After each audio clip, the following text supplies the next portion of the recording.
demokrasi sesungguhnya kita sedang dibebaskan untuk berpikir. Bertarung itu pertarungan argumentasi, pertarungan kata yang keluar dari pikiran. Maka dalam satu ungkapan dikatakan innal kalama la fil fuadi. Kata itu sebenarnya letaknya di dalam hati dan pikiran. Wa inna ma ju'ilal lisan, diciptakan lidah untuk mewakili apa yang ada dalam pikiran. Jadi kalau lidah tidak boleh berkata, tulisan juga tidak boleh, orang tidak berbicara, kita sudah mundur beratus tahun.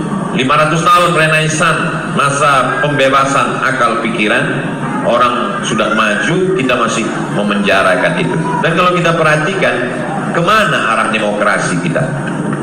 Jadi kalau kita lihat hari ini dengan 20% PT, itu sebenarnya kita semi monarki lagi.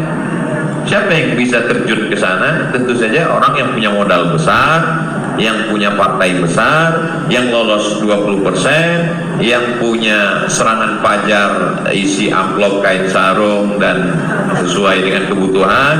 Nah, jadi lagi-lagi sebenarnya bajunya demokrasi tapi isinya adalah monarki, orangnya itu juga.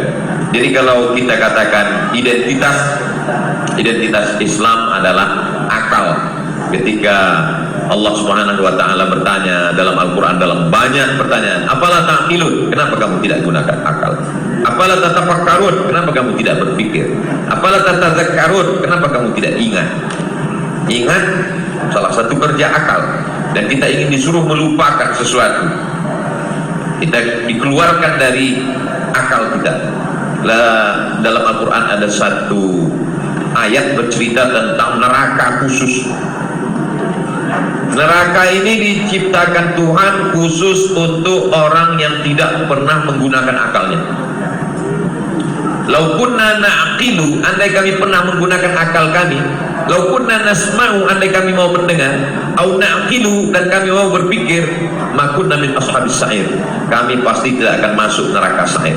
Jadi kalau selama ini orang mengatakan dosa itu kalau mabuk, dosa itu kalau berzina, dosa itu kalau korupsi, tapi ada neraka khusus, dosa khusus, yaitu dosa orang yang tidak mau menggunakan akal, tidak berpikir. Tapi hari ini berpikir itu sesuatu yang eksklusif, sesuatu level tinggi. Jadi siapa yang berpikir hari ini bisa jadi dia akan ditangkap, siapa yang berpikir dia akan dicekal, siapa yang berpikir dia tidak boleh masuk kampus, siapa yang berpikir dia tidak dikasih masuk Singapura, siapa yang berpikir dan seterusnya. Tapi alhamdulillah masih ada